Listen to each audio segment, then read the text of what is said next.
Jadi dalam kehidupan itu tidak akan berjalan sempurna seperti yang ingin kita rasakan. Selalu akan ada perbedaan pandangan.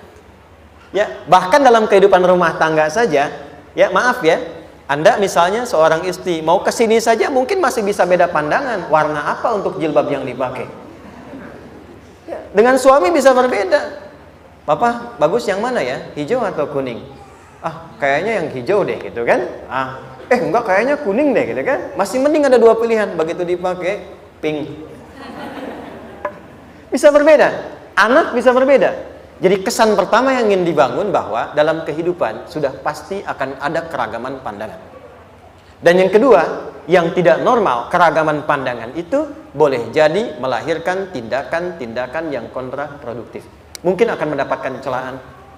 Allah dicela, malaikat dicela, Rasul dicela, Nabi dicela, sahabat dicela, tabi'in dicela, ulama dicela. Kita siapa yang mungkin belum menjadi bagian dari orang-orang itu dan ingin bebas dari celaan? Itu mustahil. Jelas sampai sini? Jadi kalau mendapatkan celaan, berbahagialah, berarti kehidupan kita normal. Jelas? Pernah mendapatkan celaan dalam hidup? Halo? Pernah disoal oleh orang lain? Pernah direndahkan oleh orang lain? Nah, Allah tuh memberi kesan kepada kita, jangankan engkau, Rasul yang paling mulia saja pernah mendapati itu. Tapi bagaimana seni mendapatkan ketahanan sehingga dalam dicela pun tetap tenang. Dalam disoal pun tetap hatinya nyaman. Karena ketenangan itu yang membawa pikiran tenang dan tindakan yang terukur. Dan kadang-kadang ketenangan itu lebih penting bahkan dibandingkan dengan harta yang berlimpah. Seringkali saya berikan perbandingan dari sejak dulu kita belajar kan. Coba pilih mana? Saya yakin masih konsisten. Pilih mana? Kaya tapi gelisah atau miskin tapi tenang. Tidak boleh ada pilihan ketiga, saya tahu itu. Kaya tapi gelisah atau miskin tapi tenang. Pilih mana? Ya, saya tahu kan. Kaya tapi tenang. Oke, di fase ini wahyu belum turun. Nabi sudah ngajar, turun wahyu, turun al-ala, turun beberapa surah. Tiba-tiba ada masa jeda, wahyu belum turun. Sepekan belum turun. Sebulan belum turun. Disitulah muncul seakan ada amunisi bagi orang-orang yang tidak senang dengan Nabi, tidak senang dengan ajakan Nabi pada kebaikan. Ini poin yang kedua. Kalau Anda berbuat baik, pasti ada tantangan. Ingat ya, kalau Anda berbuat baik, apapun itu, pasti ada tantangan. Yang menguji konsistensi kebaikan itu apakah serius untuk dilakukan atau tidak. Maka mulai muncul tuduhan.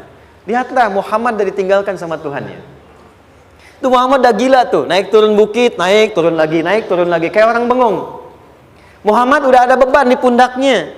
Jangankan umatnya, Rasulnya saja yang mengklaim Rasul, punya masalah katanya. Ya kan?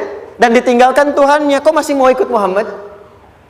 Maka dalam keadaan itulah kemudian ditunggu, naik turun, turunlah kemudian dua surah sekaligus, surah 93, surah 94, yaitu surah Ad-Duha dan Al-Insyirah.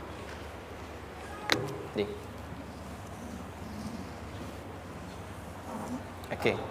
Ini materinya dahsyat ya. Penting sekali, saking pentingnya ini cepat habis tuh. Bismillah. Sekali lagi.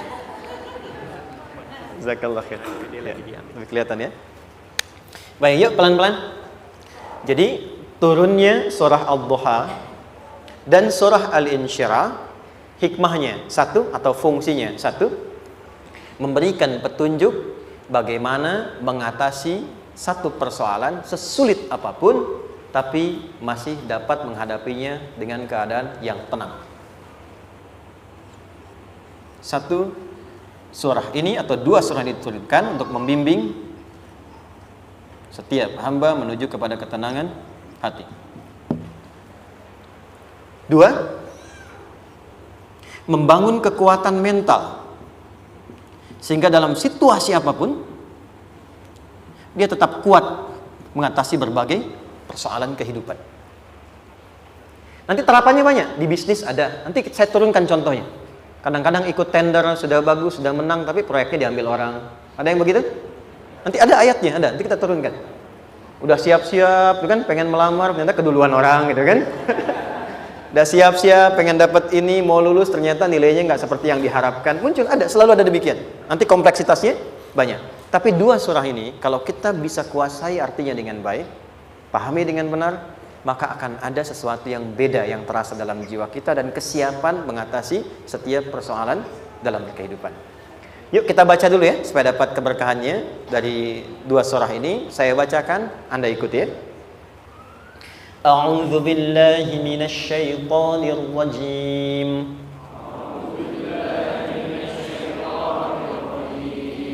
Bismillahirrahmanirrahim.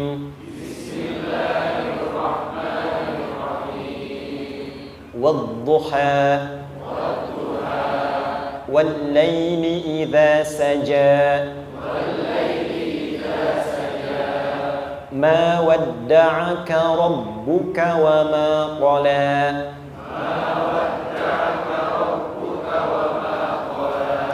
ما ودعك ربك وما قلى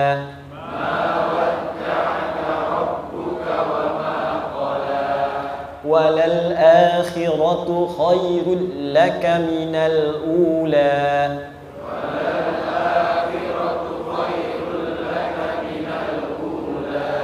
ولسوف يعطيك ربك فترضى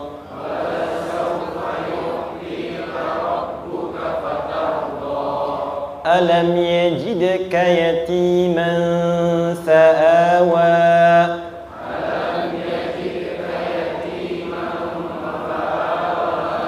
ووجدك ضالا فهدى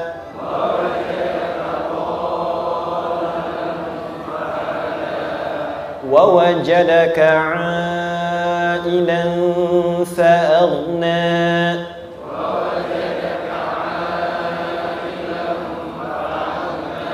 فأما اليتيم فلا تقهر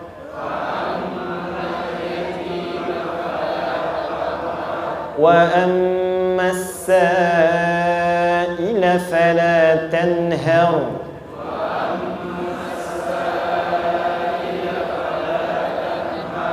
وأما بنعمة ربك فحدث.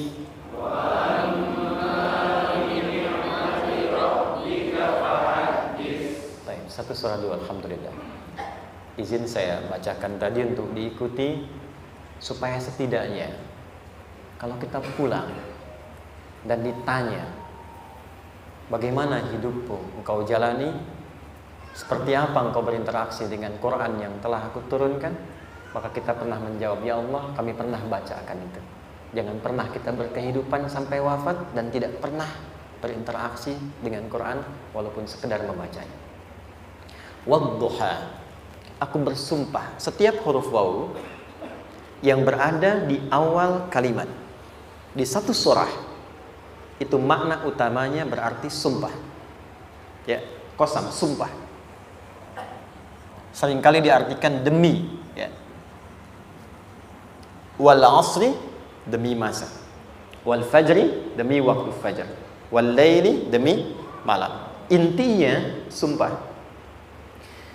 Sebentar, pelan-pelan. Kalau Allah menyampaikan sesuatu kepada kita, yakin tidak? Saya ulang, yakin tidak? Serius? Hah? Kalau yakin, kenapa tidak dilakukan? Ya, itu pertanyaan besar ya. Baik, kalau Allah menyampaikan, tidak bersumpah pun harusnya kita yakin.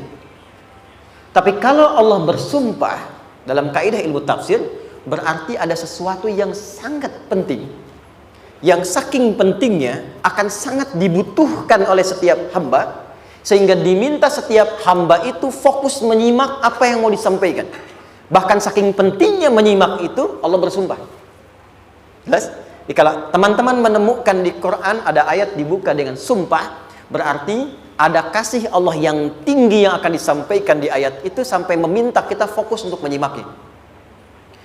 Ad-duha, untuk memudahkan maknanya, teman-teman kalau waktu duha itu jam berapa ya? Oke, sebetulnya dimulai sejak matahari itu mulai naik, yang memantulkan ya atau menyinari cahayanya itu mulai terasa lembut. Ya, kalau misalnya kita ambil 1,5 jam setelah subuh. Sekarang subuh 4:30 lah, taruhlah 4:30 ya. 1,5 jam berarti jam 6 kan? Nah, itu awal duha tuh. Awal duha. Sampai ke pertengahan kurang lebih 9:30, jam 10. Akhir duha jam 11 sampai menjelang ke zuhur. Awal duhanya disebut dengan syuruk namanya. Syuruk. Jadi syuruk itu awal duha. Kalau sudah jam 6 ada cahaya matahari ya. Enak nggak ke tubuh kita itu? Nyaman nggak? Jam 8 enak nggak kalau berjemur ya? Jam 9 enak ya? Nah, ini kata kiasan dalam bahasa Arab. Kalau kita merasakan sesuatu yang enak, nyaman, memberikan manfaat yang banyak, itu orang Arab sering memberikan kiasan dengan waktu-waktu tertentu. Di antaranya duha. Jadi kalau kita menemukan kalimat duha, jangan langsung diartikan ke waktu duhanya. Boleh jadi yang diinginkan adalah makna di balik itu, yaitu semua kenikmatan dan kenyamanan yang didapatkan. Cara mengartikan ini, wadduha, aku bersumpah, kata Allah, ya Muhammad, demi semua kenikmatan yang kau rasakan dalam hidup, seperti engkau merasakan kenikmatan cahaya duha itu. Jelas? Wal-laili idza saja, dan aku bersumpah, al-lail, lail itu apa? Malam. Baik, lail turunannya, layali jamaknya, lela, lili, lala, itu malam. Jadi kalau ada ibu leli, ibu malam-malam ya. Lail. Oke. Lail itu malam. Malam gelap nggak?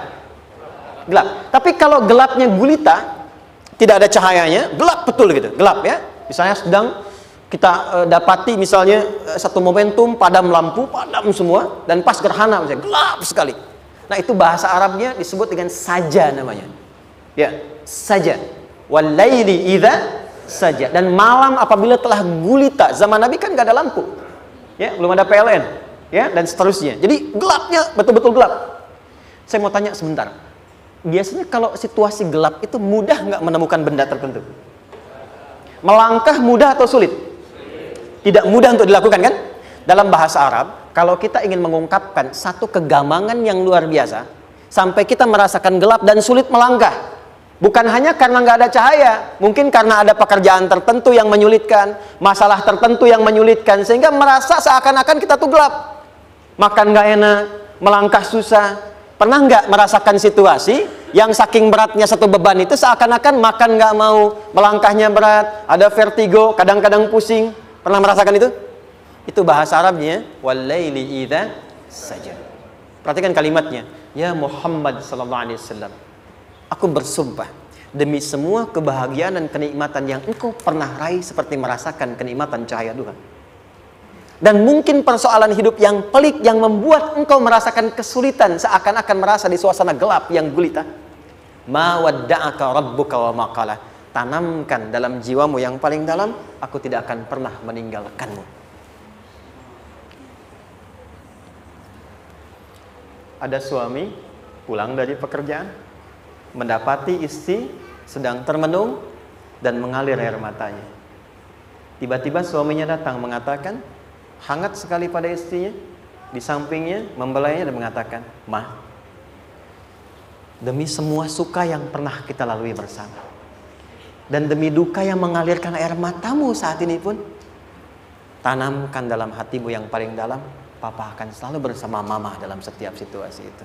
Kira-kira para ibu merasakan itu bagaimana perasaannya?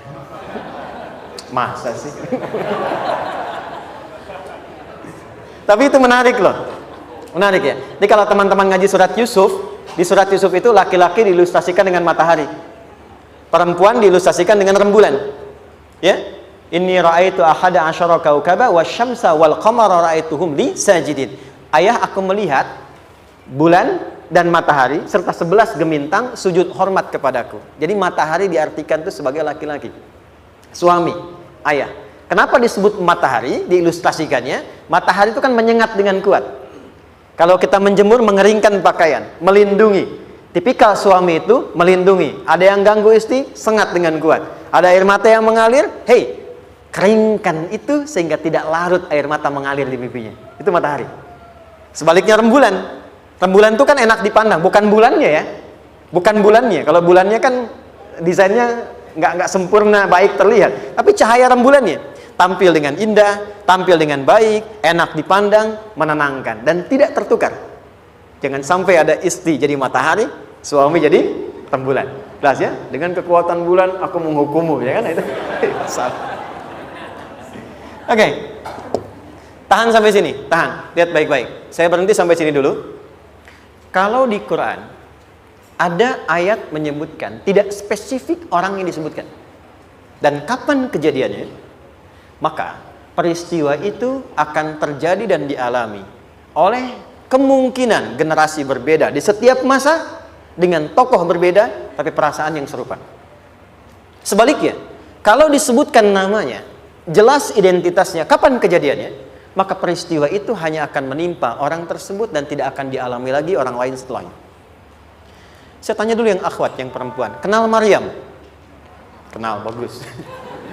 Kenal di mana? Maryam anaknya Imran, mengandung, melahirkan Isa alaihissalam, Yesus Mesias, tanpa disentuh laki-laki manapun. Dan di Quran identitasnya disebutkan langsung, Maryam binti Imran, wa Maryam ibnata Imran. Ini menunjukkan kesan bahwa yang mengandung dan melahirkan tanpa disentuh laki-laki manapun, itu hanya Maryam anaknya Imran. Ingat ya, mengandung, melahirkan tanpa disentuh laki-laki manapun. Bukan mengandung, melahirkan tanpa suami, kalau itu banyak dia. Ya, mengandung, melahirkan tanpa disentuh laki-laki manapun. Hanya Maryam binti Imran. Tapi kalau nggak disebutkan siapa orangnya, kapan kejadiannya, tidak detail disebutkan, ini artinya situasi itu akan dialami kembali oleh orang di masa depan dengan generasi yang berbeda tapi substansi yang sama. Pertanyaannya, pernahkah kita mengalami situasi yang sulit sampai seakan merasa gelap? Nah, baik, maka adab yang pertama, jika mengalami situasi seberat apapun dalam berkehidupan, maka dekati Allah Subhanahu wa ta'ala. Ini awalnya, dekati Allah. Apalagi kalau ada yang mengatakan ini nggak mungkin, ini nggak akan terjadi, ini nggak bisa. Kalau sudah ada tanda seperti itu tanda langsung dari Allah supaya Anda diminta langsung mendekat kepada Allah dan tinggalkan semua makhluk. Karena Allah hanya akan mengabulkan langsung kepada Anda tanpa perantara siapapun. Itu yang terjadi pada Nabi Zakaria. Ini nggak mungkin, ini mustahil. Maka beliau langsung memohon kepada Allah dan langsung menyebutkan, ya Allah, saya minta darimu saja, tidak dari yang lain. Maka dikabulkan seketika. Jadi yang pertama, jika punya kesulitan sebesar apapun, seberat apapun, cepat dekati Allah. Maka di situ akan dijawab langsung oleh Allah, ma wadda'aka rabbuka wa ma qala. Hambaku, sepanjang engkau mendekat kepadaku, maka yakinkan dalam dirimu, situasi apapun yang kau rasakan, aku tidak akan pernah meninggalkanmu. Sudah? Satu? Paham sampai sini? Oke. Pelan-pelan ya. Saya belum bicara caranya.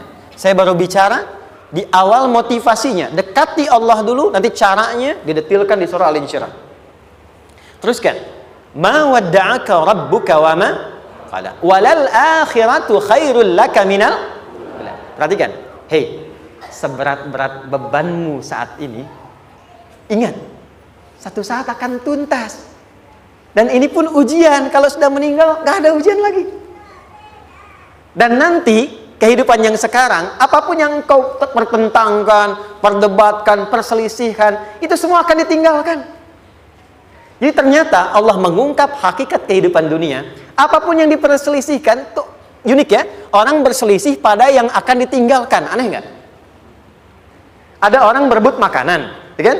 Rebutan sampai berkelahi dan sebagainya. Pada akhirnya makanan yang diperebutkan itu pun akan ditinggalkan. Yang ini meninggal, itu meninggal. Jadi memperebutkan sesuatu yang pada akhirnya akan berakhir.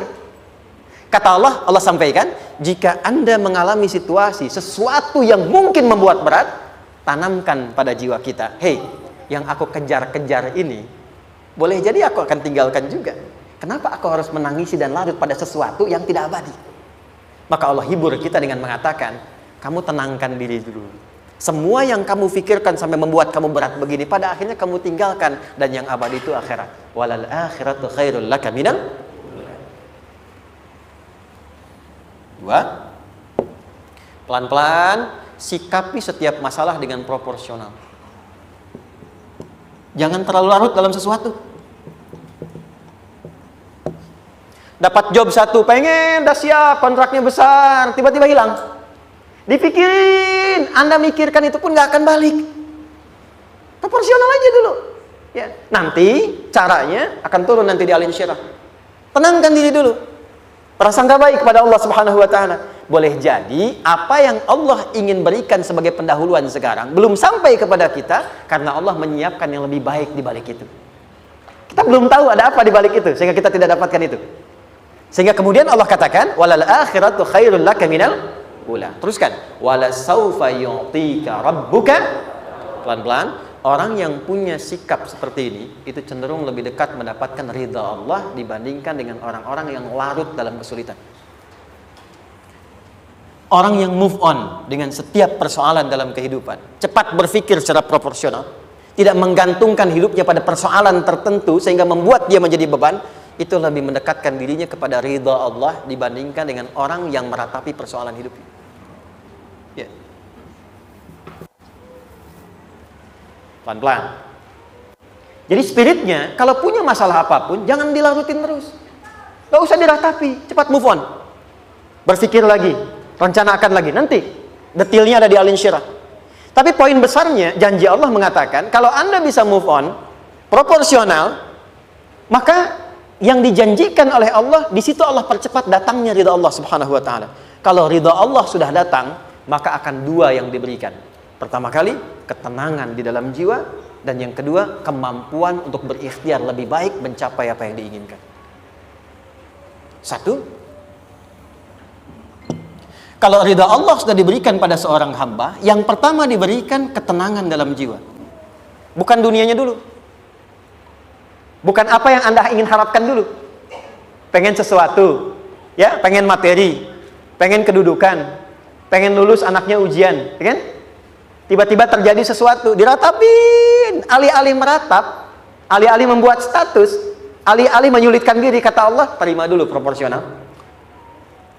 Setelah itu dekatkan diri kepada Allah, turun ridha Allah, begitu turun yang pertama diberikan ketenangan kepada hati. Tenang dulu. Kalau sudah tenang, nanti dibimbing menyelesaikan apa yang sedang dihadapi itu. Itu poin yang ketiga. Pelan-pelan. 4. Kita masuk ke detail sekarang. Perhatikan baik-baik. Ini yang paling menarik. Alam yajidka yatiman fa'awa. Muhammad SAW, bukankah dulu engkau yatim? Punya banyak masalah? Aku selesaikan juga. Ayahmu meninggal sebelum lahir, ada ibu. Ibu meninggal, ada kakek. Kakek meninggal, ada paman. Ya kan? Ada teman yang menemani Sayyidah Khadijah. Teman yang setia. Semua kebutuhan tersedia. Artinya Pak, perhatikan baik-baik. Kalau Anda punya masalah sekarang, jangan sampai melupakan yang dulu-dulu pun pernah tuntas Allah selesaikan. Jadi kalau sekarang sedang punya persoalan, jangan sampai satu masalah ini membuat Anda kehilangan harapan dan kehidupan. Sementara Anda sadar dulu pun banyak masalah kok selesai juga. Kenapa dengan yang satu ini kita harus jatuh? Sekarang usia berapa? 20, 30, 40, 50. Sekarang usia 50 tahun, ada masalah, baru 5 menit datang sudah merasa jatuh. Yang 50 tahun ke belakang yang banyak selesai itu kita nilai atau tidak?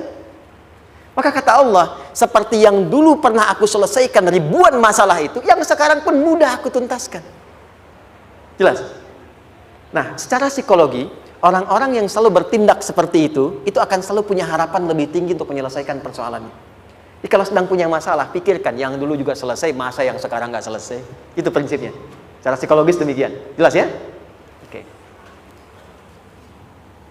Wa wajadaka dhallan fahada. Muhammad, dulu engkau pernah mengalami melihat masyarakat banyak berbuat yang tidak baik, aku berikan petunjuk.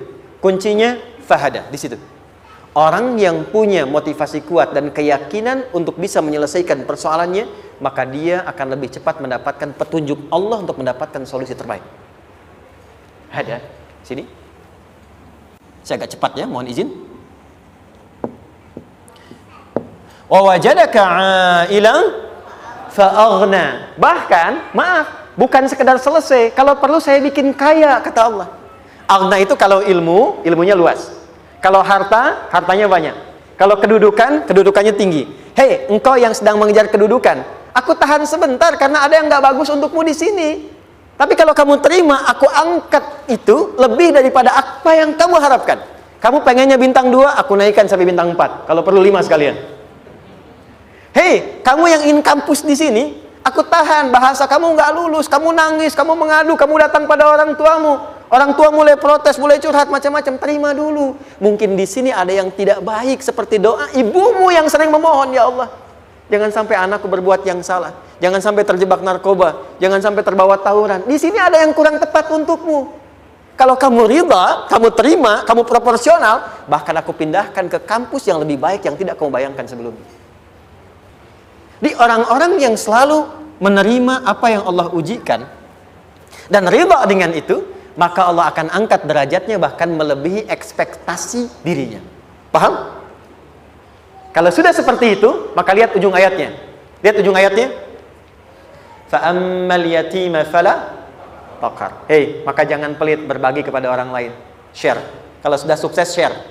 Berbagi, bukan hanya materi, bagi ilmunya, ya, bagi kebahagiaannya. Wa ammas sa'ila fala tanhar. Jangan sampai nunggu orang minta. Kalau lihat ada kawan yang butuh, sekarang Anda sukses. Tapi boleh jadi kesuksesan Anda itu tangganya dari teman-teman Anda. Kalau sudah teraih ke atas, lihat lagi anak tangganya ke bawah. Ajak teman, jangan ditunggu minta. Ajak, bawa dia, berikan peluang. Jangan sampai dia minta, apalagi Anda bentak-bentak. Aku kan yang dulu bantu kamu. Jangan sampai keluar kata-kata itu. Kamu bisa naik di atas karena aku kan yang dulu bantu kamu. Kamu bisa jadi pemeran utama karena aku yang rekomendasikan. Karena aku yang dorong kamu, misal. Jangan sampai keluar kata-kata itu. Apalagi langsung keluar, tidak. Ini karena ilmuku saja misalnya. Kalau itu bisa dilakukan dengan baik. Lihat ujungnya. Wa amma bi ni'mati rabbika fahaddits. Maka semua nikmat yang dirasakan akan mudah untuk diimplementasikan dan disyukuri. Jadi semua nikmat itu bukan cuma dirasakan. Jadi membagi semua nikmat itu adalah rasa terbaik untuk menikmatinya. Maaf ya. Anda kalau punya makanan, dimakan sendiri. Dengan dibagi sama-sama, kira-kira rasa nyamannya yang pertama atau yang kedua? Kedua. Makan sendiri, enaknya sendiri kan? Tapi ketika ada teman berbagi dan tahu, oh enak ya, nyaman ya, ada kebahagiaan, ada ngobrol, ada tertawa, ada kebersamaan, itulah inti nikmat yang sesungguhnya. Wa amma bi ni'mati rabbika. Ternyata masalah yang diberikan bukan ingin memberikan beban, tapi ujungnya, endingnya supaya Anda bisa mendapatkan nikmat berkualitas yang bisa dibagi. Lihat surat Ad-Duha itu jangan cuma lihat awalnya, lihat ujungnya. Ternyata ketika seseorang mendapat masalah seberat apapun, itu bukan ingin membebani, tapi ingin meningkatkan kualitas hidupnya supaya mendapatkan nikmat yang lebih besar dan merasakan nikmatnya itu dengan berbagi. Itu poinnya.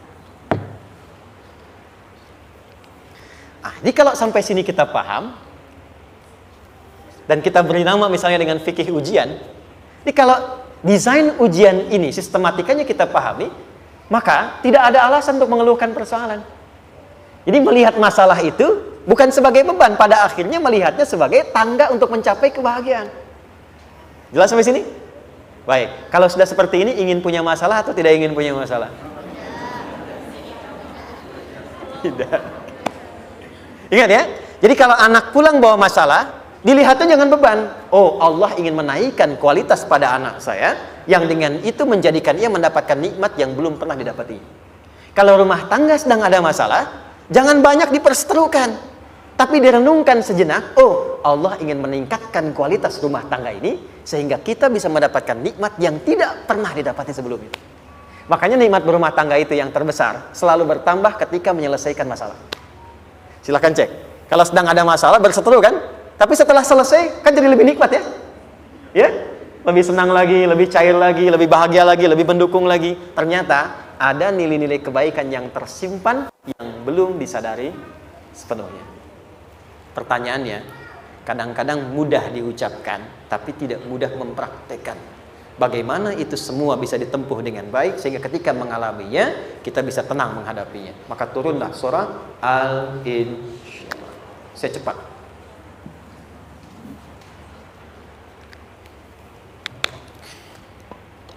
Teman-teman, ini apa? Kelas ya? Baik, pelan-pelan sedikit. Kira-kira volumenya besar kecil? Kecil ya? Baik. Kalau saya bandingkan dengan gayung, volumenya besar mana? Gayung ya? Baik. Kalau ini saya perlebar, sehingga bisa memasukkan apapun ke dalamnya, itu bahasa Arabnya disebut dengan insyirah namanya. Jelas? Meluaskan sesuatu sehingga terlihat lapang, sehingga memudahkan setiap hal masuk ke dalamnya. Itu insyirah namanya. Surah ini diberi nama dengan surah Al-Insyirah, yang berarti sesuatu yang lapang, yang tenang, yang nyaman. Yang diharapkan dengan keadaan hati yang lapang, nyaman, tenang itu, segala persoalan yang dihadapi dalam kehidupan akan mudah diterima dan tidak berdampak besar dalam menyikapinya. Maka bagaimana kemudian Allah memberikan turunan-turunan petunjuk supaya apa yang diharapkan ini bisa tercapai? Satu, izin mengilustrasikan. Saya kasih cerita sebentar. Ada seorang anak muda, kisah ini sangat viral, hampir setiap kita bisa mendapatinya. Datang kepada seorang kakek tua di sisi danau yang jernih sekali airnya. Dia berkeluh kesah tentang persoalannya. Dia katakan, saya punya masalah begini. Berat sekali terasanya. Kakek itu kemudian permisi, dia hanya membawa 2 genggam garam.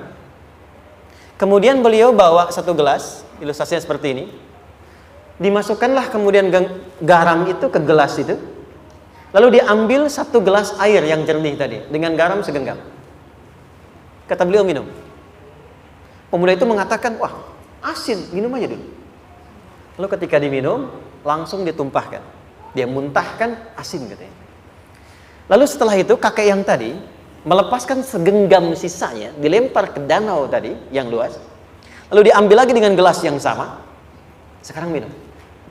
Bagaimana rasanya? Segar, enak, nyaman. Itulah hatimu. Kalau hatimu sempit sesempit gelas ini, maka masalah sekecil apapun akan selalu menghadirkan kesulitan seperti engkau menelan garam tadi. Tapi kalau hatimu luas, sebesar apapun masalah, tidak akan pernah berdampak pada dirimu kecuali engkau mampu menyusun rencana untuk mengatasinya.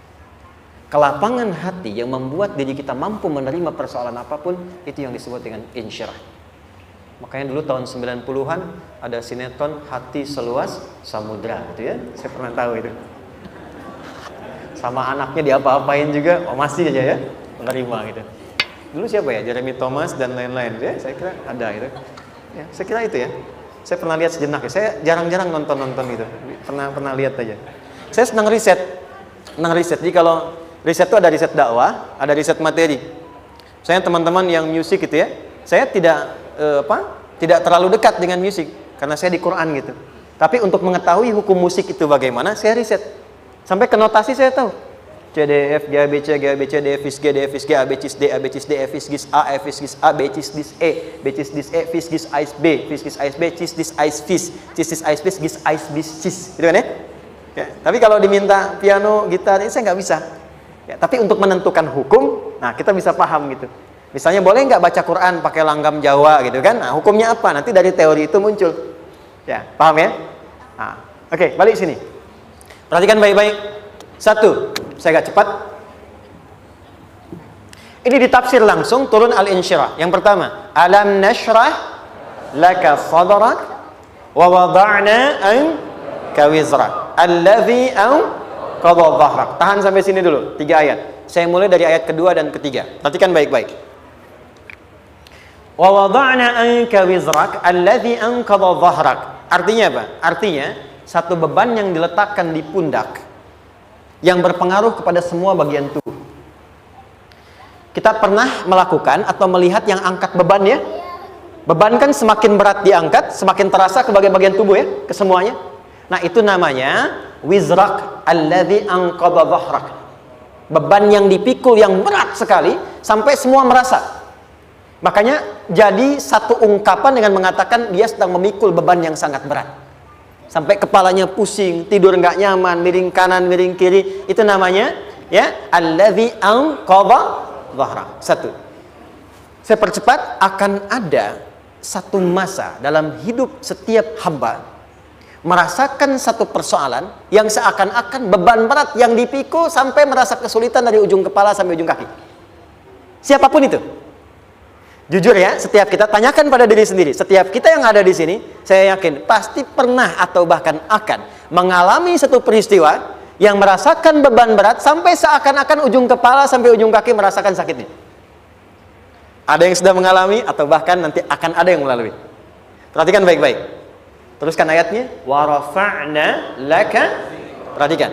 Kalau ada yang sedang merasakan itu, yakinlah kata Allah, pada saat itu sesungguhnya Allah sedang mengangkat derajatnya dan meningkatkan kualitas hidupnya untuk mencapai sesuatu yang istimewa yang belum pernah diraihnya. Dari sini kita buat persamaan. Ujian. Perhatikan. Berbanding lurus dengan harapan, banding lurus dengan solusi nanti pada akhirnya. Fokus. Lulus di sini, insya Allah setiap persoalan akan lebih mudah untuk diatasi. Ujian, seberat apapun yang sedang kita alami, tidak akan pernah diberikan kepada kita oleh Allah, kecuali ternyata hikmahnya untuk mengabulkan harapan-harapan besar yang sebetulnya kita mintakan. Jujur ya, setiap kita kan sering punya permohonan ya, sering berdoa ya. Ya Allah minta ini, minta itu, minta ini, minta itu, gitu kan? Nah, cara Allah mengabulkan harapan kita itu, yang pertama, jalurnya lewat ujian. Karena semua kesuksesan itu, desain dasarnya adalah melewati ujian. Coba, anak-anak kita yang sedang sekolah itu, apa mungkin diwisuda dengan penuh kebahagiaan kalau nggak mengalami ujian? Lewat ujian dulu kan? Dia belajar dulu, ujian dulu, ngatasin soal dulu, lulus, baru wisuda. Apakah mungkin akan dapat IPK 4 yang diharapkan kalau tidak mengalami ujian? Belajar dulu, ya kan? Ada waktu, sempat dia bangun malam, siang, dan seterusnya, belajar, keringat, dan sebagainya, baru bahagia kan? Dan ternyata belajar itu untuk diwisuda. Sebab kalau kita tidak belajar, mustahil dapat wisuda. Kalau tidak lewat ujian, mustahil dapat ijazah. Karena ternyata harapan itu, hukum dasarnya dalam berkehidupan, bisa diraih dengan melewati ujian. Ini poinnya. Jadi mohon, kalau sedang mengalami sebuah peristiwa, dan kita harus menghadapi itu, coba renungkan. Sebetulnya pernah berdoa apa sampai kita mengalami itu, sehingga dengan jalan itulah sebetulnya Allah ingin mengabulkan harapan yang dulu pernah kita mintakan. Jelas? Oke, satu. Yuk turunkan rumus ya pelan-pelan. Quran surah kedua ayat 286. Ini kesini dulu baru nanti kita balik lagi. 2 Al-Baqarah ayat 286. La yukallifullahu nafsan illa usaha. Tahan sampai sini. Lihat baik-baik. Hukum yang pertama. Hukum pertama. Allah tidak mungkin menguji seorang hamba di luar batas kemampuannya. Jadi kaidah yang pertama tadi, kalau kita sedang diuji, sebetulnya ada harapan dan doa yang pernah kita mohonkan dan Allah ingin mengabulkan itu, jalan pertama adalah ujian. Tapi adilnya Allah, tidak akan pernah kita diuji kecuali sesuai dengan kemampuan kita. Jadi kalau nggak mampu, nggak mungkin diberikan ujian. Ingat ya? Kalau tidak mampu, tidak mungkin diberikan ujian. Artinya, harapan yang kita mohonkan pun akan sesuai dengan kemampuan kita. Jadi kalau kita minta sesuatu, nggak mungkin bisa menggunakannya, nggak akan dikasih. Nah, balik ke sini, untuk memberikan ketenangan kepada hati kita, kalau sedang menerima persoalan, setelah kita mengatakan, oh ini mungkin ada harapan yang ingin saya dapatkan, jalannya lewat sini. Untuk memberikan ketenangan kepada hati, begitu persoalannya tiba, langsung katakan pada diri kita, saya pasti bisa menjalaninya. Mustahil saya diuji kalau nggak mampu menjalaninya. Itu bahasa singkatnya. Ingat ya? Kalau ingin mudah menyelesaikan persoalan, kata Quran, setiap ada ujian, langsung katakan pada hati kita, insya Allah bisa. Nggak mungkin saya diuji kalau saya nggak sanggup. Jelas? Dan tanamkan itu pada hati yang paling dalam. Ini nggak mudah. Kalau cuma disimpan di pikiran, jadi beban.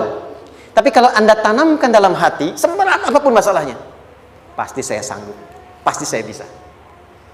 Pernah lihat dulu ada acara 90-an Benteng Hattori? Oke? Benteng Takeshi ya? Takeshi ya, gitu kan, artinya kan bisa jawab ya. Kita tahu Ninja Hattori mendaki gunung, lewati lembah, ya tahu ya. Son Goku, Son Gohan, saya tahu itu. Son Goku, Kamehameha, Piccolo itu, yang nulisnya Suzuki Watanabe, saya tahu itu. Benteng Hattori, balik lagi ya. Benteng Takeshi ya. Puncaknya kan main pakai itu kan, pakai tank ya dan sebagainya. Tapi pernah ingat gak satu episodenya itu? Begitu akan bertarung, kan selalu ada motivator di sampingnya itu mengatakan, ayo, kamu bisa, gitu kan? Dia nggak ngaji Quran tuh. Kita punya ayatnya. Pernah nggak? Buka lagi ya dulu ya. Oke. Korea, kenapa bisa nyusul Jepang? Salah satunya, waktu Jepang itu maju, setiap di Korea itu ditanamkan dari mulai anak-anak TK-nya. Kita harus lebih daripada Jepang. Sejak anak-anaknya TK. TK. Itu ditanamkan betul. Kita bisa, kita dari TK. Sehingga ketika di sana bikin Honda, sini Hyundai. Hyundai kan dibacanya Hyundai, ya kan? Sana Honda, sini Hyundai gitu. Di apapun yang dibuat Jepang, Korea harus lebih unggul. Itu ditanamkan dari awal. Bisa. Kita itu sekarang punya ayatnya. Jadi kalau sedang punya masalah seberat apapun, katakan pada diri kita, insya Allah bisa. Gak mungkin diuji kalau nggak sanggup. Bisa insya Allah. Bisa. Kenapa mah? Bisa. Jelas? Oke. Sudah di situ teruskan. Lanjutkan. Warafa'na laka dzikra. Teruskan. Fa inna ma'al usri. Nah, ini poin terbesarnya. Fa inna ma'al usri yusra. Fa huruf yang menunjukkan sesuatu berlangsung dengan cepat.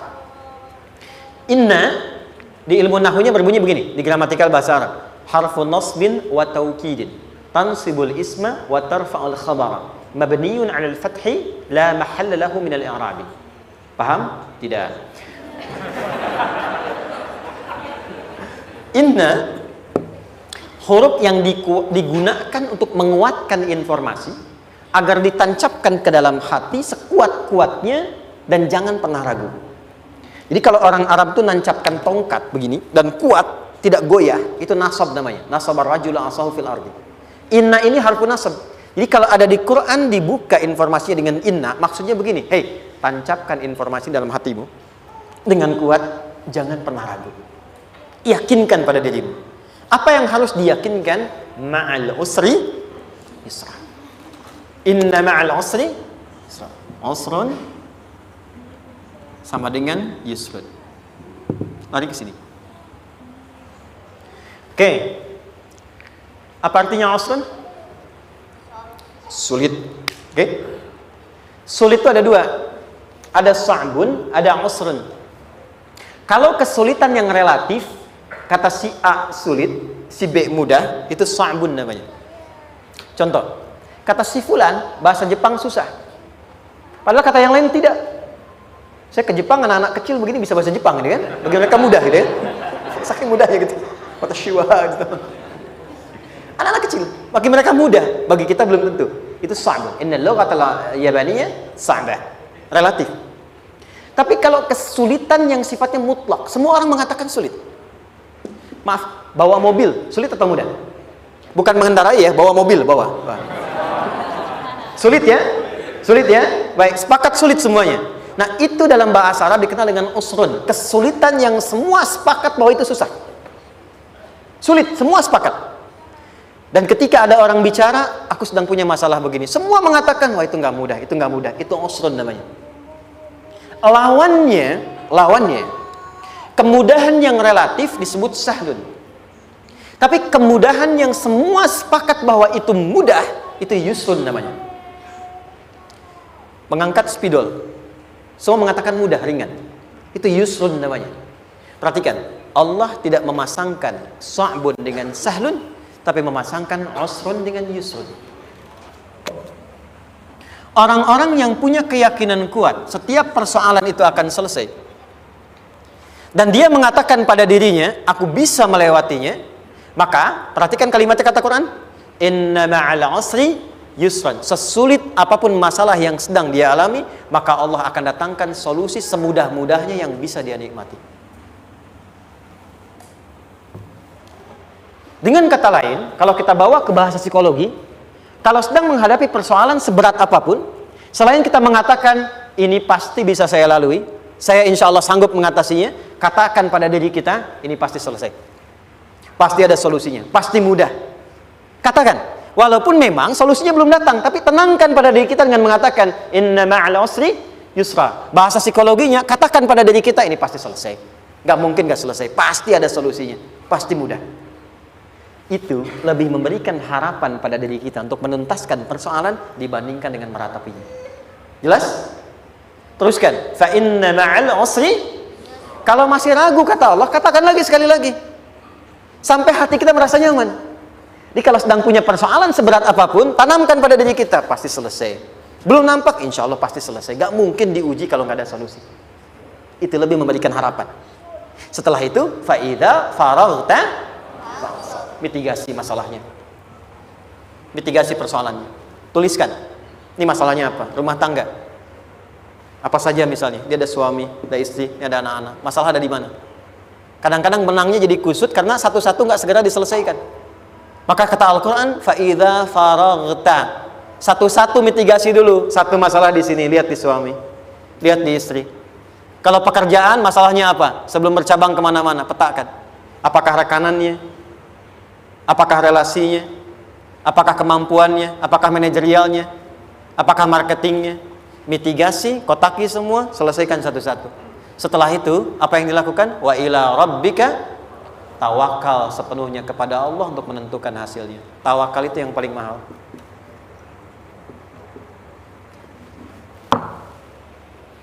Anda kalau nggak punya kepasrahan, stres. Karena selalu memikirkan apa yang mau dikerjakan dan selalu orientasi pada hasil. Kita punya tawakal.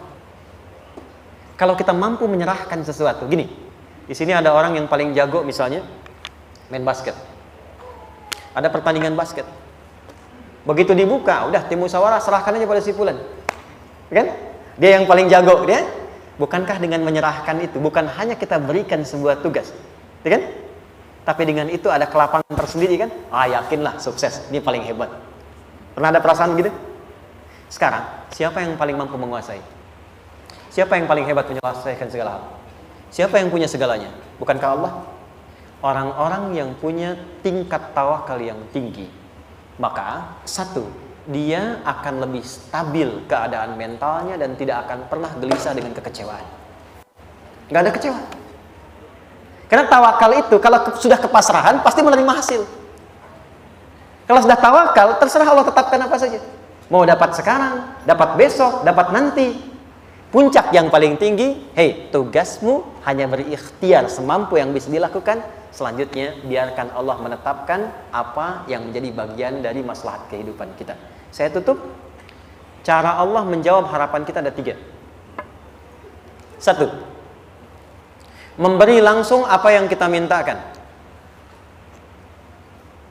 2. Menunda itu sampai kita siap menerimanya. 3. Mengganti apa yang kita inginkan dengan apa yang kita butuhkan. Saya ulang ya. 1. Memberi langsung apa yang kita mohonkan. Misal, ya Allah saya ingin A misalnya, anak saya pengen ke ITB. Tapi nggak mungkin tiba-tiba langsung masuk ITB kan? Pasti lewat ini dulu kan? Ada ujian dulu, ikut tes dan seterusnya diterima sesuai. 2. Kadang menunda sesuatu sampai dia sanggup menjalaninya. Anda punya anak usia 5 tahun, pengen diberikan motor. Anda mampu untuk memberi motor, dikasih nggak? Tidak. Sampai dia sanggup mengendarai motor, baru Anda berikan. Terkadang ada yang kita minta sekarang, tidak didapati sekarang. Tapi ternyata tahun depan kita dapat. Kita harus sadar bahwa anugerah yang kita dapatkan tahun depan itu sebetulnya adalah hasil doa kita di tahun ini. Pernah dengar nggak kisah viral? Nabi itu berdoa baru dikabulkan setahun setengah. Setahun 6 bulan. Padahal itu Nabi loh. Kiblat pertama kita kemana? Palestina kan? Baitul Maqdis kan? Nabi berdoa, mohon terus nengok ke langit. Al-Baqarah 144, minta, jawabannya turun setelah setahun setengah, setahun 6 bulan. Ada yang mengatakan di tafsir setahun 8 bulan, baru dikabulkan setelah setahun setengah. Padahal kurang soleh apa Nabi? Nabinya siap, mungkin umatnya yang belum siap. Nabinya siap, tapi ada tantangan di masyarakat yang tidak mudah, yang mungkin bisa meruntuhkan dakwah, baru dikabulkan setahun setengah. Ketika semua umatnya sudah bisa siap menerima itu. Boleh jadi apa yang diminta orang tua sekarang terkabulnya mungkin belasan puluhan tahun pada anaknya yang nomor sekian. Tahu Imam Syafi'i? Imam Syafi'i itu kan nama aslinya Muhammad. Bapaknya Idris. Kakek yang ke atas, yang ketiga namanya Syafi'i. Kenapa disebut Imam Syafi'i? Dinisbatkan pada kakek yang ke atasnya. Ternyata kakeknya ini seorang ulama besar, saleh, memohon kepada Allah. Setiap di keturunannya ada yang bisa menggantikan lebih soleh, lebih baik lagi. Ternyata yang didapatkan bukan dari anaknya, tapi generasi keturunan yang kesekian. Anda belum sekarang bisa hafal Quran. Misalnya, Anda bermohon, berdoa, boleh jadi yang hafal mungkin bukan di anak, bisa di cucu, bisa di bagian keluarga yang lain. Maka terkadang tawakal itu tidak hanya memberikan hasil yang cepat, tapi memberikan keindahan yang terasa tertunda, tapi melengkapi kebahagiaan yang dirasakan. Penutupnya, boleh jadi minta ke ITB, diterimanya di Unpad. Minta motor, dapatnya mobil. Kalau itu senang, luar biasa. Minta mobil, dapatnya motor, gitu kan? Ternyata kadang-kadang desainnya yang terakhir, saya tutup, Allah mengabulkan apa yang kita butuhkan, bukan apa yang kita inginkan. Anak Anda sakit, dibawa ke dokter, kata dokter jangan dulu makan jeruk. Maka Anda pulang, dia minta jeruk, Anda berikan apel. Saya nggak mau apel mah, saya pengennya jeruk. Nggak apa-apa nah, ini apel rasa jeruk misalnya kan. Anda berikan. Ternyata apa? Bukan ingin menyakiti dan tidak mengabulkan keinginan anak, tapi lebih memberikan apa yang dia butuh. Kadang-kadang maaf ya, teman-teman mintanya proyek A, udah capek, di situ nggak dapat, dapatnya di yang lain. Teman-teman, itu Allah berikan sebetulnya hasil ikhtiar Anda yang sebelumnya.